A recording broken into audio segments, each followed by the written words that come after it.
So I don't know why, but as of late, there has been a lot of hate on the St Kilda Football Club around the internet. And look, I'm not one to necessarily step in and stop one from getting bullied and whatnot, but I feel like as an AFL fan who has a platform, I kind of got to come over here and just say, look, not only is St Kilda's new logo kind of cool, and let's be honest here, it shits on whatever the hell the Gold Coast Suns were trying to cook, but I think their 2024 AFL draft is actually going extremely underrated right now, and I think some of the hate it has copped on certain radio stations and out there is a little bit outrageous. And look, I'm not making this video because I have a crush on a St Kilda fan or anything like that. Again, I think the chick in year 7 I kind of liked was a St Kilda fan, and she grabbed my heart, stepped on it, and threw it out the window, and was a big Shawn Mendes fan. So I kind of have every right to hate the St Kilda Football Club and not make this video, but instead I've decided to kind of, put that hatred towards Shawn Mendes instead, because, again, fuck that guy. But before I do get into everything I liked about St Kilda in the 2024 AFL draft, again, there is still a decent amount of you guys who watch these videos who are not yet subscribed to the channel. So if you could do me a massive favor and leave a like on this video and subscribe down below, again, it would mean a hell of a lot to me. But of course, we'll start off with a couple of the criticisms that people have of St Kilda in this 2024 draft. And look, some of them may be fair, some of them may be not, depending on how you, of course, look at the whole situation. But on the radio and on TikTok, there are a lot of people saying in one of the most stacked drafts of all time that also has one of the most stacked lists of midfielders, I think it is very weird that St Kilda decided to go and, of course, draft the 2 best backmen. Again, people saying, well, that's the most St Kilda thing ever.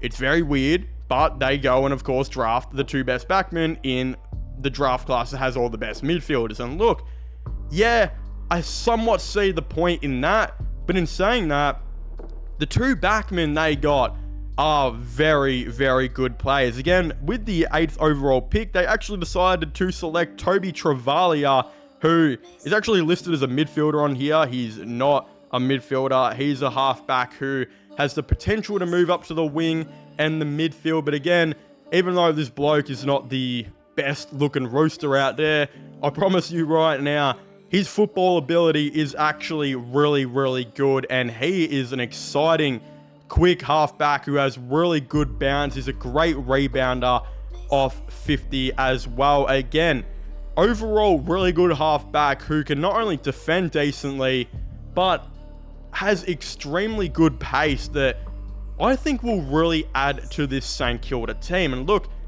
not only did they need midfielders, but I think they needed a halfback. And with reports saying that Sinclair is gradually more and more or so moving into becoming a midfielder, they definitely needed to add a halfback there. And what they also needed to do was replace Josh Battle. Again, Josh Battle ended up becoming one of St Kilda's best players over the 2024 season. I think had one of the best rises out of most players in the league. Again, I think as an AFL fan, when I would watch Josh Battle, I always thought he had a good interception game, but I always felt like he really lacked just being a defender overall, whether that was the one-on-one or in the contest.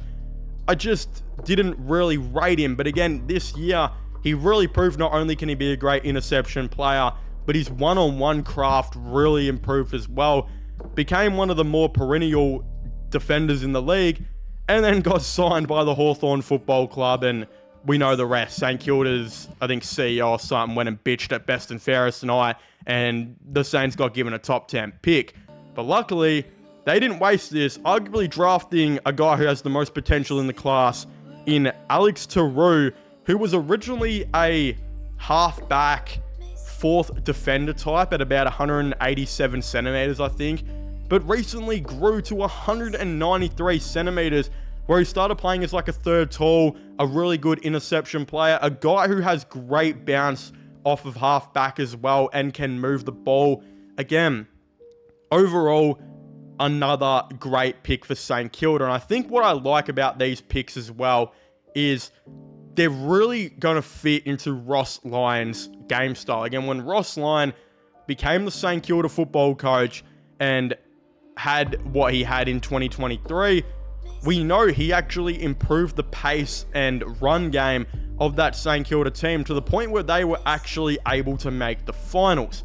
Unfortunately, a lot went wrong in 2024. A couple injuries, but also a couple players really dropped off. And there seemed to be a bit of a depth problem, I think, with St Kilda this year, especially in their midfield, when at times when Battle Steele wasn't on the field, you'd be watching like Dow, and I think even Ross was in there for a tiny bit, etc., playing that midfield, and it just wasn't a good look. So they decided to, of course, fix some problems.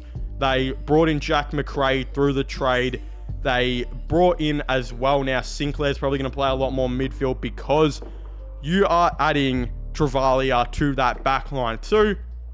Again, I think in 2025, Ross Lyon is very much going to try and get that pace and space kind of game style, move the ball up a lot more, hopefully have a healthy, Henry as well to their team. They also drafted Darcy Wilson in the previous year, who I think will spend some more time in the midfield next season as well. He's an elite forward who can play wing, will probably play a lot of positions in 2025, who can very well get up the ground and back. I think, honestly, they're building something pretty cool right now in St Kilda. Again, the last pick they did, of course, have that I wanted to talk about, other than Hugo Boxshall, I think that's how you say his name, which I don't know much about, and Patrick Side, I think they also took. They did actually draft a guy by the name of Alexander Dodson, who I have spoken about on this channel a couple times. Again, he was the number 1 ranked ruck going into this draft class. He, of course, fell down to pick 53, I think just because a lot of teams are prioritizing next year's draft, which of course has a ton of elite ruckmen. So Alex Dodson, he probably won't play for the first couple years, but I do think there is a narrative still at St Kilda that they want to have 2 ruckmen in this team to play Rowan Marshall, I think 50% of the time up forward, because I think not only is Rowan Marshall one of the best ruckmen in the league, but when he goes up and plays forward, I think he's one of the best key forwards in the league. Could easily get you 2 to 3 goals a game if he played a lot up there.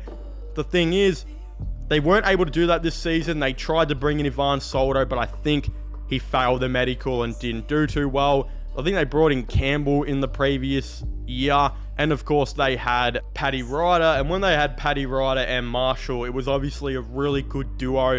They were both able to rotate from forward to the ruck. So I wonder if they're trying to do that again, and bringing in Alex Dodson is another way to say, look, we're still looking for another ruckman here. Again, I don't know if he will be the long-term thing or if he will even play that much footy in 2025 as a ruckman. They mostly need to develop, and you can't expect a dude that was taken in the 50s to come in and play a lot of game time. So I wonder, honestly, how they're going to go there. But again, if we're looking at this from all different angles, this was a really good draft. And I think the Saints did a lot of good things. Again, they do need to focus on their midfield. But as a lot of people have said as well, maybe the reason they didn't draft midfield is because they're really confident on signing a guy like Luke Davies-Uniacke, who could very well leave North, especially considering North decided to go with a Finn O'Sullivan instead of an Alex Tarou.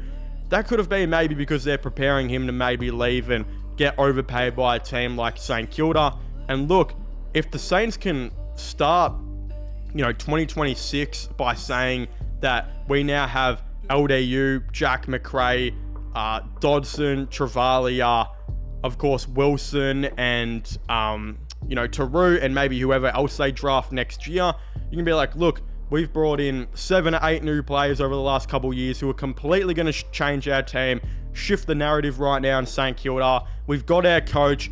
Something really good's happening. I think that's what St Kilda are trying to build towards.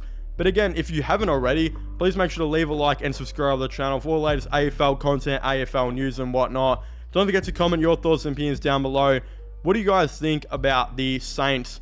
Of course, trading for all these guys and all of the above, I'd very much like to know. Subscribe to my, gaming channel, my IRL/vlogging channel, and this one if you haven't already. Links for all the rest will be in the description down below. And I guess I'll see you guys next time. Goodbye.